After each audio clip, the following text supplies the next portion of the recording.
nome do Pai, e do Filho e do Espírito Santo. Amém. Inspirai, ó Senhor, as nossas ações e ajudai-nos a realizá-las, para que em vós comece e para vós termine tudo aquilo que fizermos por Cristo, Senhor nosso. Amém. Santa Maria, Mãe de Deus, rogai por nós. Em nome do Pai, do Filho e do Espírito Santo. Amém. Olá, uma alegria estarmos juntos mais uma vez, nosso programa ao vivo. Na transmissão de hoje, nós gostaríamos de falar da anti-engenharia da santidade. O que quer dizer isso? Bom, a primeira coisa, a gente precisa explicar para você que não está seguindo o curso de Engenharia da Santidade, que não é aluno do site, é que nós fizemos um curso onde está lá, estamos tratando de aquilo que é a estrutura básica e fundamental que faz com que a santidade fique de pé. Ou seja, na igreja nós temos muitas correntes espirituais. Tem a espiritualidade beneditina, a espiritualidade franciscana, carmelita, jesuíta, as espiritualidades modernas, carismática ou de movimentos vários. Bom, essas várias espiritualidades, elas, no entanto, poderiam ser comparadas com a arquitetura, ou seja, você pode construir uma casa com vários estilos arquitetônicos. Você pode construir um estilo clássico, estilo barroco, estilo neogótico, gótico, colonial, sei lá o quê, qual é o estilo que você quer construir a sua casa. Mas todas estas casas, de vários estilos arquitetônicos, todas elas precisam obedecer às leis da engenharia, porque senão a casa não fica de pé. Então, o curso de Engenharia da Santidade é isso, é mostrar, né, qual é a estrutura básica e fundamental que faz com que o edifício da santidade fique de pé. Agora acontece o seguinte, que se nós fôssemos os inimigos da igreja, os inimigos da santidade, nós poderíamos usar os conhecimentos de engenharia exatamente para destruir a casa. Ou seja, qual é a coluna que, se eu derrubar, a casa inteira cai? Ou qual é aquela pedra num edifício de uma igreja gótica, vamos supor, que se você tirar aquela pedra, a estrutura inteira desaba? É por isso que eu chamei a transmissão de hoje de anti-engenharia da santidade. Pode ser a arte da demolição da santidade, se você quiser chamar de desconstrucionismo da santidade. Ou seja, como é que a gente faz para implodir o prédio da santidade, fazer com que a santidade desapareça da face da terra. Bom, então, para isso a gente precisa aqui dar para você um resuminho, você que não está participando do curso, o que é a santidade. Bom, a santidade é o sobrenatural. Ou seja, a santidade é uma intervenção divina. É algo que a graça de Deus, o sobrenatural, aquilo que vem do próprio Deus, há uma transformação na alma, de tal forma que a alma, a um certo ponto, começa a ter atitudes divinas. Ou seja, você olha, é que nós estamos numa época em que as pessoas não entendem mais o que é santidade. Então, por exemplo, você vai ler um livro sobre um santo e todo mundo pega o livro e diz, nossa, como ele era humano! Olha, Santa Teresinha dormia durante a adoração, ela se distraía no terço, nossa, como ela é humana. Tudo bem, né? E ela seria o quê? Se ela não fosse humana? Que espécie animal você quer dizer que Santa Teresinha pertence? É evidente que ela é humana, mas não é isso que faz com que ela seja santa. O que faz com que ela seja santa é quando ela age, ela fez coisas na vida dela que você olha, meu Deus, como é possível que essa menina de 24 anos tenha reagido assim diante da doença, diante das tentações e provações de fé? Não. Para reagir assim, só sendo uma força divina, uma força sobrenatural. Uma força que excede as nossas capacidades humanas. E essa é a beleza da santidade. A beleza da santidade é que Deus está nos convidando, nós que somos de natureza humana, a participar da sua natureza divina lá no céu. Ou seja, nós podemos começar essa realidade, essa transformação já aqui na Terra. E então os santos, a um certo ponto, eles começam a ter comportamentos que você diz, não, ali não era Teresinha, aquilo era Jesus. Ou seja, como diz São Paulo aos Gálatas, todos os santos podem dizer o mesmo, vivo, mas não eu. É Cristo que vive em mim. Isso é a santidade. A santidade é uma transformação na alma, de tal forma que a pessoa começa a agir e a realidade, os impulsos são sobrenaturais, mas quando a gente diz sobrenatural, não é uma coisa artificiosa, é que aquilo vai transformando a alma da mesma forma que o fogo pode transformar o ferro, de tal forma que o ferro continua ferro, com a sua natureza férrea, não é? Mas ele pode se comportar com a natureza ígnea, ou seja, a natureza de fogo, começa a sair labaredas do ferro. O ferro continua ferro, mas como que ferro produz fogo? O negócio ali está pegando fogo, é brasa, virou líquido, parece mais fogo do que ferro. Assim é o santo. Muito bem. Até aqui, um conceito muito básico de santidade. Como que isso acontece, como que encaixa uma coisa na outra, muito bem. Os princípios básicos e fundamentais estão lá no curso Engenharia da Santidade. Acontece, porém, que pode ser que você não saiba como funciona a santidade. Mas Satanás sabe perfeitamente. Então, se as portas do inferno quiserem prevalecer sobre a igreja, se há uma luta entre a mulher vestida de sol, que é a Virgem Maria, que simboliza a igreja, e a antiga serpente, ou seja, o dragão cor de fogo, se existe uma luta,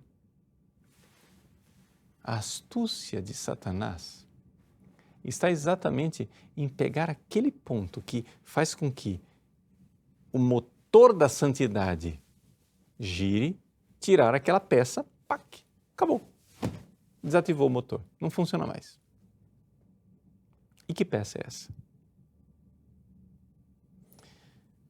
Trata-se da, atenção para a palavra, dessobrenaturalização da igreja. Explico. Nós estamos vendo, isso não começou com o Vaticano II, isso já vinha antes. Foi denunciado pelo Papa São Pio X como modernismo, mas a coisa vai crescendo dentro da igreja e está de vento em popa, né? Nós estamos vivendo essa o progressivo alastramento dentro da igreja de uma mentalidade naturalista, não é? O que é essa mentalidade naturalista? Ou seja, tudo aquilo que na igreja é sobrenatural está sendo dissolvido e transformado em algo meramente natural. Até aqui eu dei o conceito, mas vamos para a prática. Não é? A prática é o seguinte, por exemplo, você vai a uma missa. Ora, há décadas atrás, quando você ia a uma missa,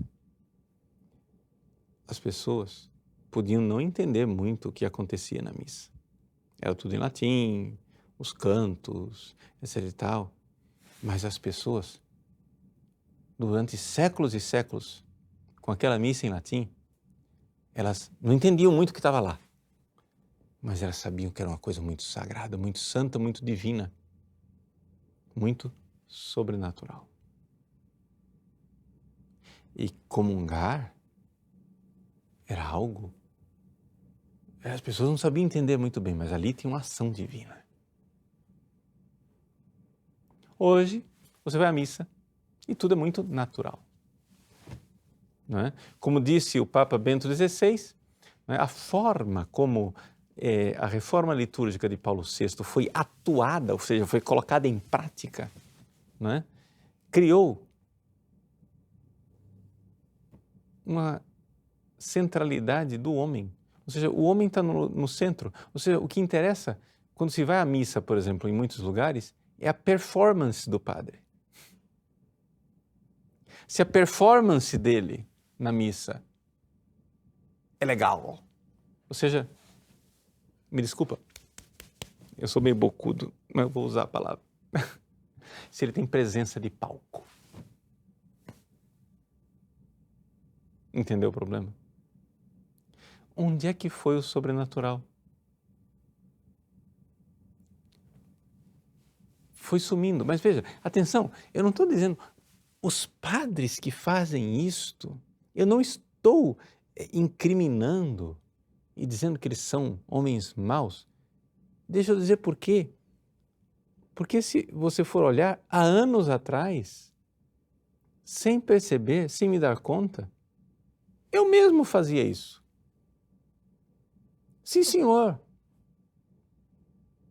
Eu mesmo celebrava a missa de uma forma que, assim, claro, eu nunca fui muito malucão em termos de direito litúrgico. Assim, sempre fui meio, aspas, romaninho na liturgia. Mas eu me permitia enormes parênteses de exceção dentro da missa, em que o rito da missa ficava todo certinho, mas de repente abre parêntese. E era um negócio ali que não acabava mais de uma coisa humana.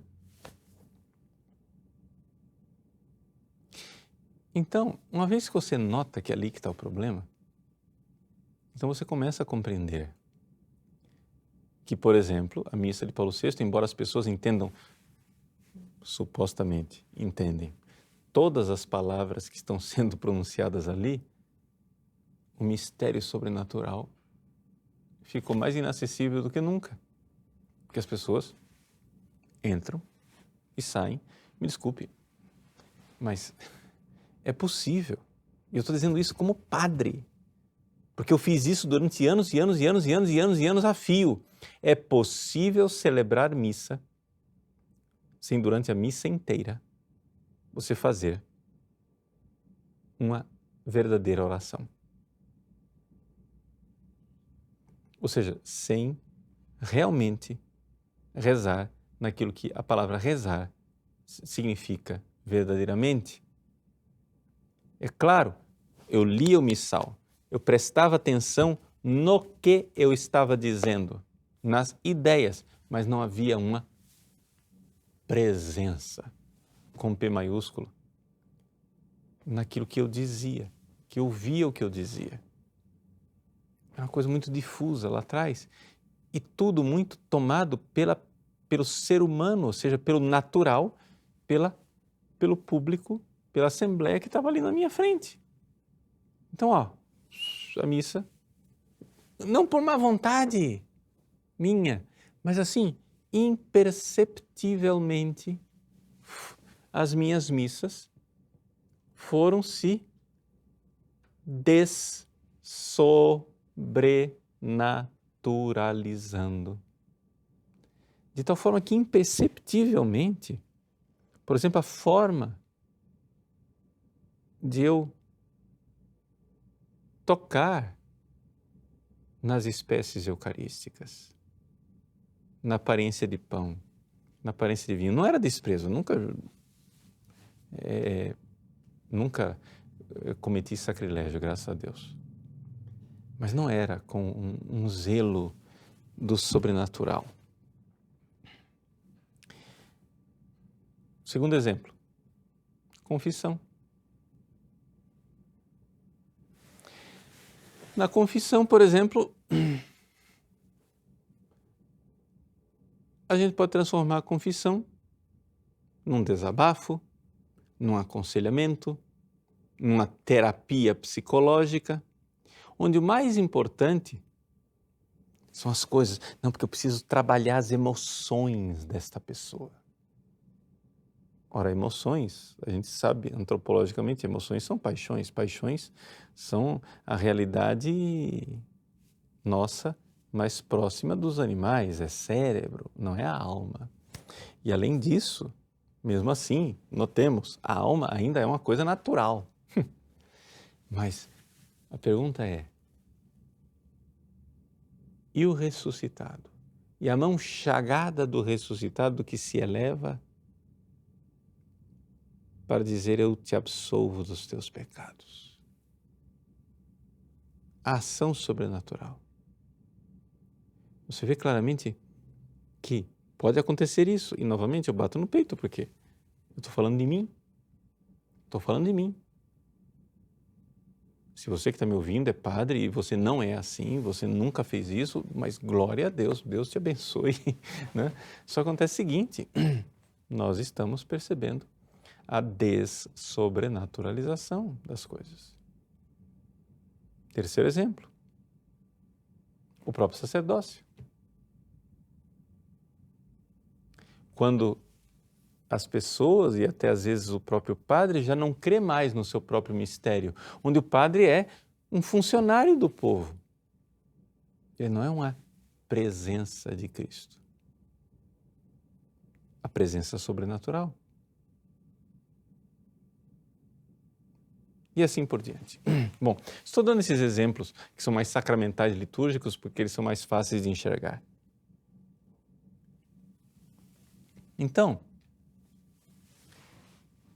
qual seria a agenda, né, dos inimigos da igreja? Ou seja, se Satanás e os seus demônios quisessem destruir a igreja, bom, eles podem usar várias técnicas. E a gente vê ao longo dos séculos as técnicas que Satanás foi usando para se opor à igreja. Primeira coisa, a perseguição física, né? Ou seja, matar os cristãos. Não funcionou.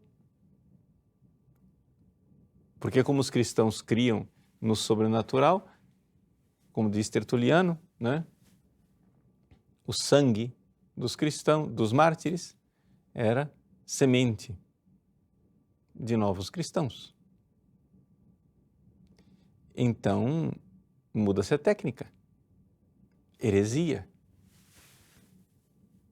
Então, durante alguns séculos, a questão era, então, mudar as ideias.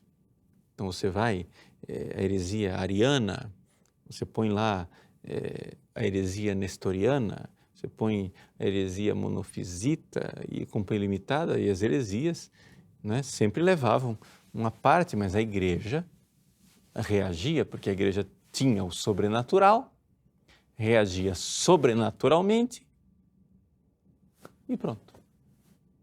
Claro, não estou aqui reduzindo a dramaticidade das coisas, mas, né? Pronto.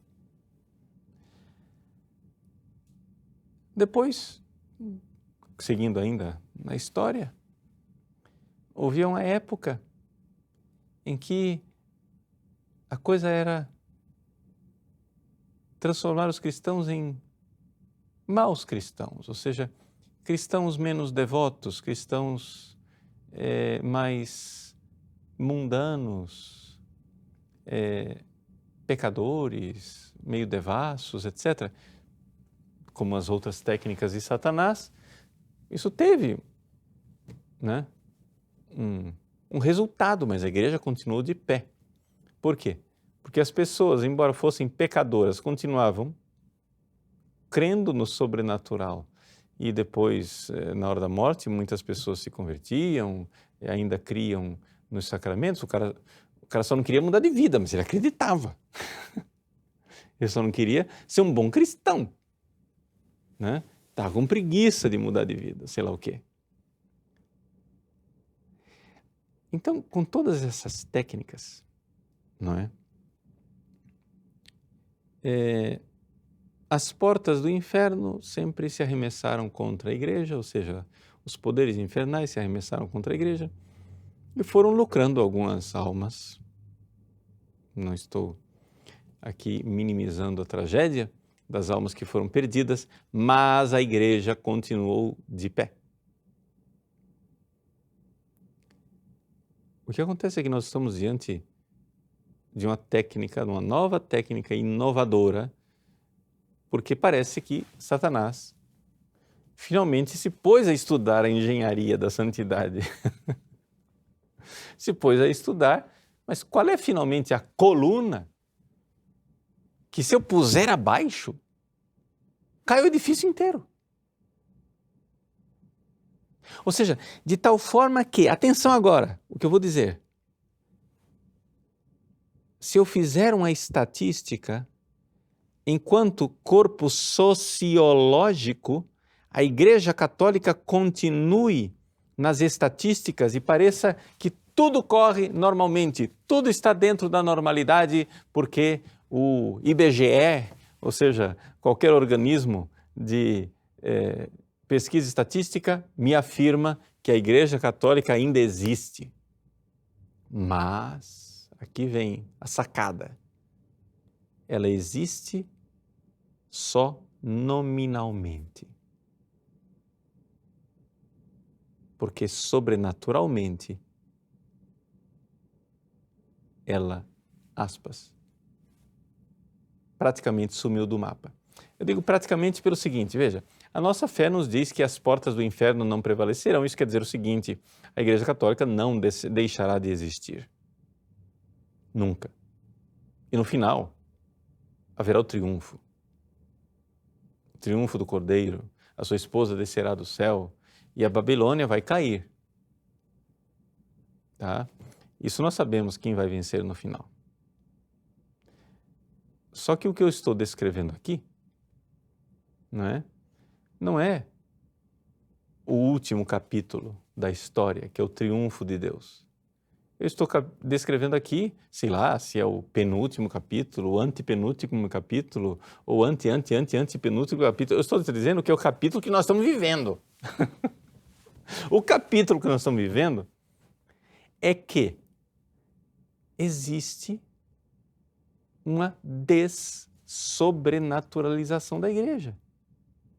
Ou seja, o sobrenatural está desaparecendo, de tal forma que você continua com um organismo sociológico chamado Igreja Católica, mas em algumas situações você vê claramente que aquelas pessoas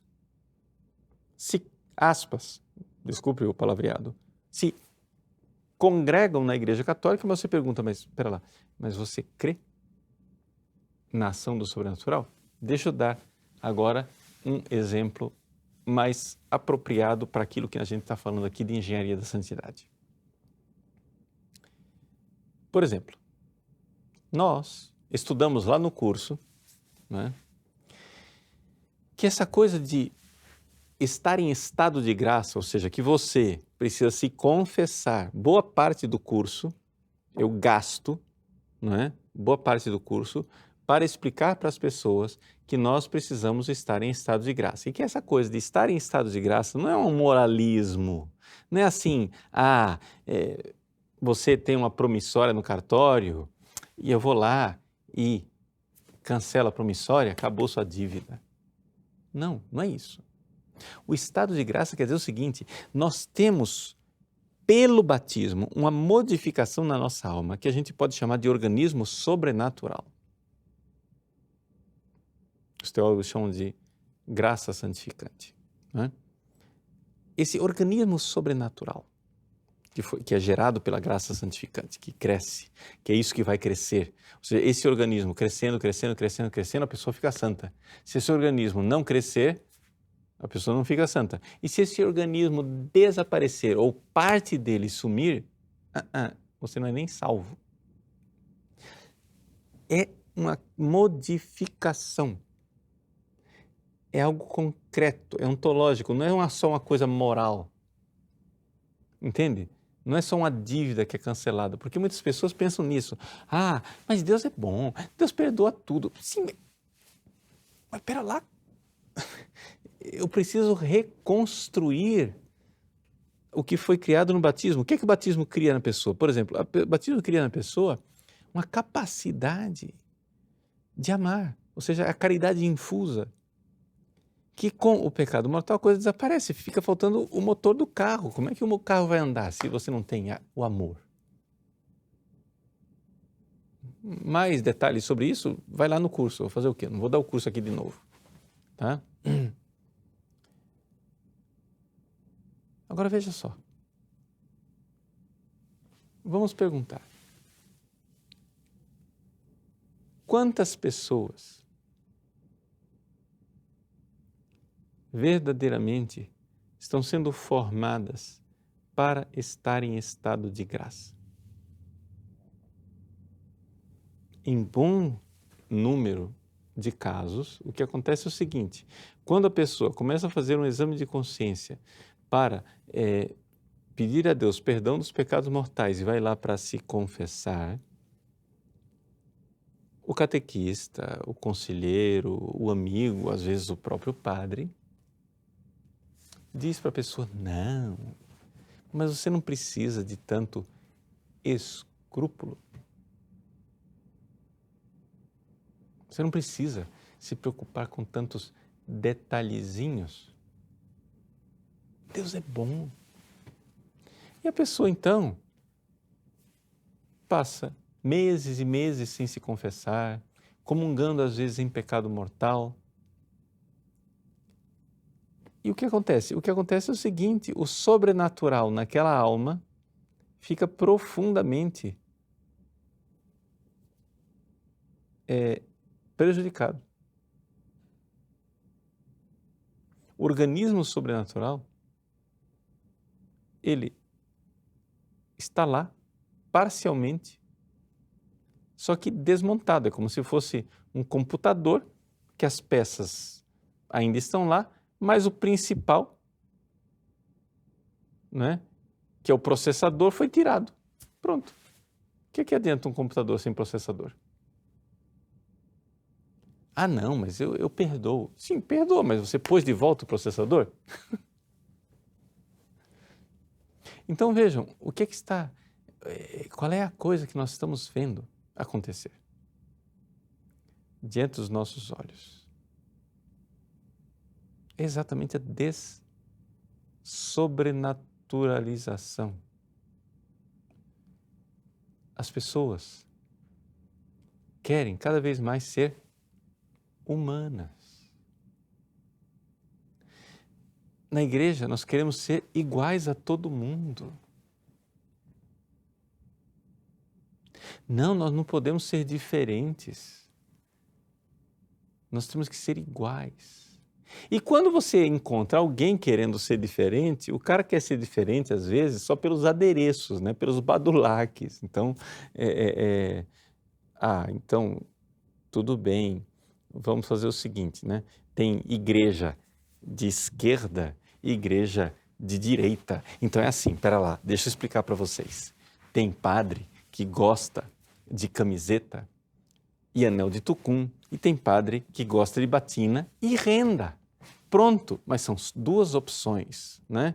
Duas vibes diferentes da igreja. Qual é a vibe que você está, né? Qual é o trend que você está seguindo? Qual é a moda? Qual é a tribo? Qual é a sua tribo? Acontece o seguinte: o que adianta, meu filho, você usar batina e renda e estar com sua alma condenada ao inferno por não estar em estado de graça?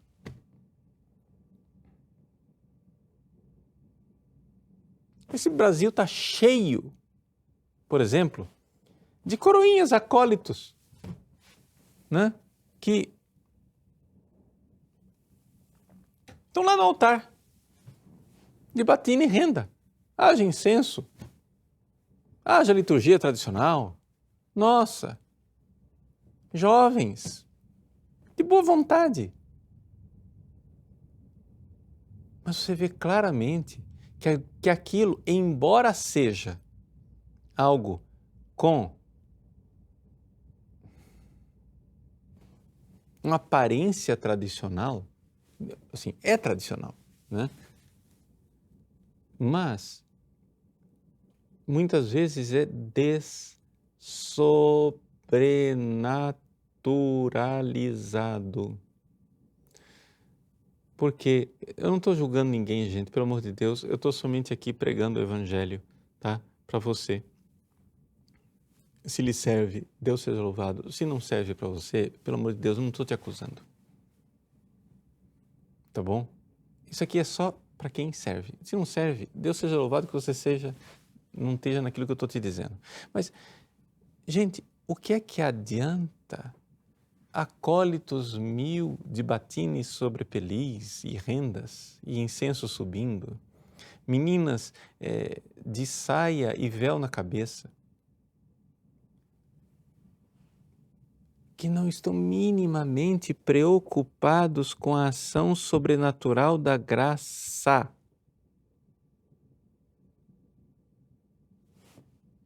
Que não estão minimamente preocupados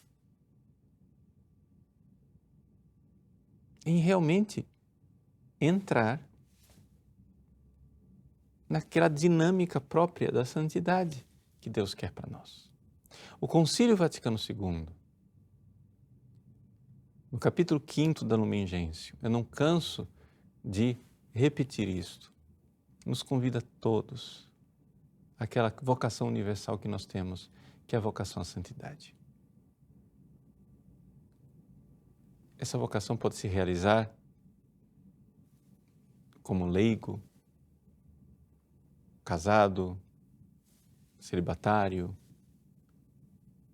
como religioso, consagrado, como sacerdote, como bispo, como diácono, o que for. São várias, né?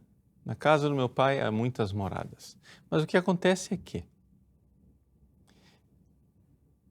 essas moradas todas, entre aspas, que não são moradas no sentido técnico de Santa Teresa, digo, essas vocações todas, elas todas devem seguir a mesma engenharia da santidade. E o que acontece é o seguinte: o Papa Francisco não se cansa de repetir, né, e de acusar de pelagianismo, não é? Certos grupos na igreja. Lendo os textos do Papa Francisco, eu não consigo compreender realmente o que é que ele quer dizer com aqueles, com aquela coisa do neopelagianismo. Mas pelo que eu entendo, aqui, os limites, né, da minha compreensão, então não estou falando em nome do Papa Francisco e nem... mas, de fato, existe um perigo de neopelagianismo muito profundo, e o perigo do neopelagianismo muito profundo quer dizer o seguinte: vamos explicar para quem está assistindo o que é pelagianismo originalmente, lá atrás, no século V, não é? Pelágio é um monge irlandês que dizia que eu não preciso da graça para ser santo. Basta eu ter força de vontade, eu vou ser santo. Santo Agostinho disse: cara, você não entende nada de santidade. Você é um tonto. Né? Ou seja, é como você dizer para um macaco que basta um pouquinho de esforço e ele, sei lá, vai ser um grande filósofo. Você não entende nada de filósofo. O macaco nunca vai ser filósofo, ele não tem alma, ele não é capaz de pensar no sentido verdadeiro da palavra, ele não é capaz de fazer experiência da verdade. Não existe essa possibilidade. Para um macaco ser filósofo, tem que acontecer algo de sobrenatural. Algo tem que entrar na natureza do macaco e fazer com que o macaco seja capaz de algo que a natureza de macaco não é capaz. Ora, a santidade, para nós seres humanos, é sobrenatural. Quer dizer o seguinte: não, mas eu vou conseguir, eu vou fazer uma força, eu vou entrar no curso do Padre Paulo Ricardo, ele vai me explicar a técnica. Não tem técnica. O que existe é intervenção divina. O que eu ensino e tento ensinar, no curso de Engenharia da Santidade é o seguinte: como é que funciona dentro da nossa alma quando Deus intervém? Para que você pare de atrapalhar. O resumo da Engenharia da Santidade é o seguinte: para de atrapalhar Deus, cara. Ele está querendo fazer de você um santo e você fica atrapalhando o tempo todo.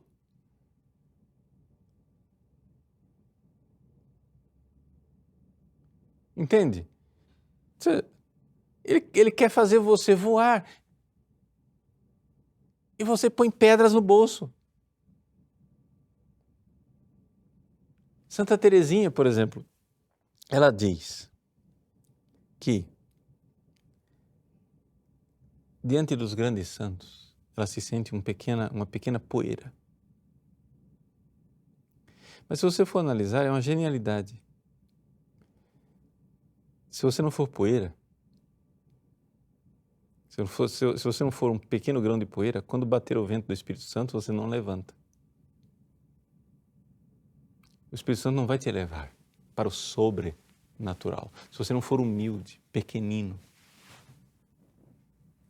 Se você for soberbo e pesado como uma pedra, bate o vento que quiser, não te levanta.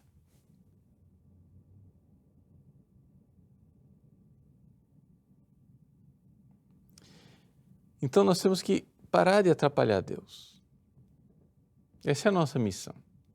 Como que faz isso concretamente? Veja, eu iniciei a explicação desse curso de Engenharia da Santidade, que é o básico do básico do básico do básico. São 13 aulas, me desculpe, mas é o básico do básico do básico. Vamos ter que fazer outros módulos. Esse é o módulo inicial introdutório. O negócio não para por ali, não é? Mas você precisa entender isso. Então fica o convite para você, para você realmente entrar nesse curso de Engenharia da Santidade, mas não somente assistir às aulas, meditá-las e depois procurar se aprofundar. Né? A gente precisa se aprofundar e aquilo lá precisa se tornar verdade em nós cada vez mais. Mas cuidado. Se você não entende a Engenharia da Santidade, Satanás entendeu. E ele é o pai da mentira, ele tem as astúcias dele, ele tem a língua bifurcada. Entendeu? Sabe o que é a língua bifurcada? Quer dizer o seguinte: você diz uma coisa, né? Para convencer o seu cliente, mas você está dizendo outra. Você não vai chegar e dizer para uma pessoa: faz o seguinte, negue o sobrenatural. A pessoa vai ficar assustada. Mas se você chegar e dizer para a pessoa: não, olha como que é o ser humano. Você tem que ser humano, igual a todo mundo. Você tem que ser humano. O que vai acontecer? O sobrenatural, pronto, acabou, foi embora. Por quê? Porque o sobrenatural quer fazer de nós divinos. Ele quer produzir em nós o que produziu nos grandes santos. Porque Deus, na sua graça, quer que não sejamos mais nós, mas Cristo que vive em nós. Como é que você acha que você vai ser santo? Como é que o sobrenatural está presente na sua vida com esse tanto de egoísmo e preguiça que tem dentro de você? Como é que você pode ser preguiçoso desse jeito? Preguiça de amar, preguiça de dar a vida. Então quer dizer que eu preciso, então, pegar minhas forças e jogar fora a preguiça. Não. Você não tem força para isso. O que você precisa é pedir a força de Deus. E o Evangelho é uma força de Deus para aquele que crê. É uma dinamis. E essa dinamis, essa força que a gente precisa aprender. Ou seja, você começa a colocar ações humanas agraciadas até que finalmente Deus começa a realizar ações divinas.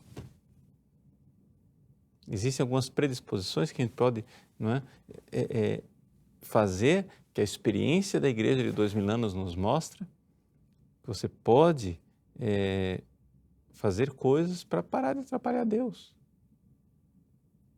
Quem vai empurrar o navio é o vento do Espírito Santo. Então, fazendo uma comparação, sai da engenharia, vamos para a navegação.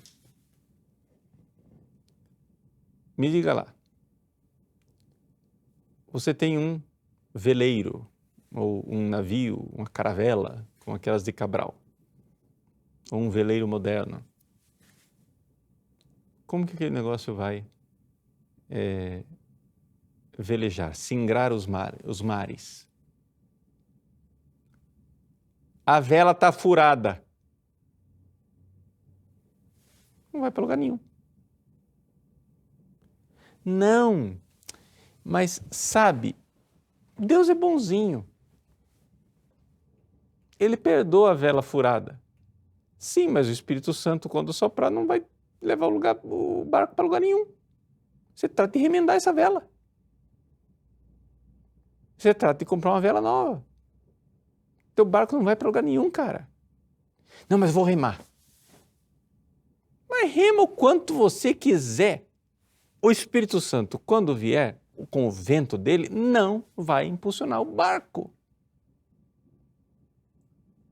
Se você quer que o seu barco possa singrar as águas com a força do vento, você tem uma engenharia náutica.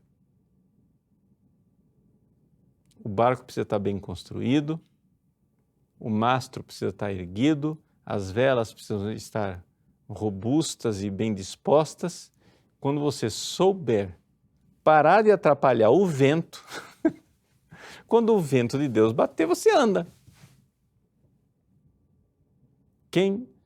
Aí você diz, nossa, olha só, que barco veloz. Cara, esse barco é demais, ele está conseguindo se mover. Não é o barco que está movendo, é o Espírito Santo. Para de ser pelagiano.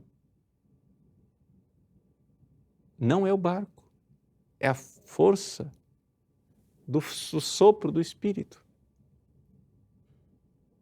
Mas se você não quer respeitar as próprias normas que Deus colocou para o Espírito Santo levar você, paciência, eu vou fazer o quê? Continue lá sentado no porto. Sopra quanto quiser. Você vai soprar até seu pulmão sair pela goela. Não vai mover 1 centímetro. Então, vejam, essa é a beleza da igreja. A igreja católica, ela é um instrumento do sobrenatural. um instrumento da santidade.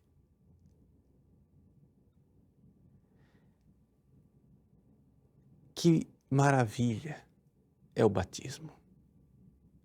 Que coisa fantástica é a crisma. Que coisa extraordinária é nós podermos ter os nossos pecados perdoados com a confissão e as nossas debilidades fortalecidas no combate com a unção dos enfermos. Que beleza você ser abençoado no seu amor matrimonial ou um padre ser transformado em presença do Cristo. E, sobretudo, que farol extraordinário é a presença da Eucaristia, que alimento divino, que força de Deus. Todo esse sistema sacramental da Igreja, que você só encontra na Igreja Católica. E a doutrina, a experiência da verdade, os dogmas da fé, a intercessão dos santos, a presença dos anjos, o toque da graça do ressuscitado, que na sua humanidade divina nos envia o Espírito Santo. Toda essa realidade é a realidade desse instrumento fantástico de Deus colocado na história chamado Santa Igreja Católica Apostólica Romana. Nada disso o IBGE enxerga. O IBGE vai enxergar um CNPJ. Vai enxergar uma placa de igreja. O IBGE vai à sua casa perguntar se você é católico.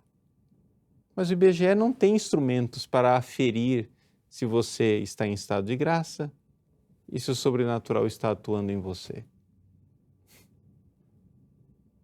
O IBGE colhe declarações humanas, mas não enxerga o sobrenatural. O demônio é astuto e ele enxerga o sobrenatural. E ele sabe que se o sobrenatural se extinguir nas almas e nas pessoas, a Igreja Católica desapareceu.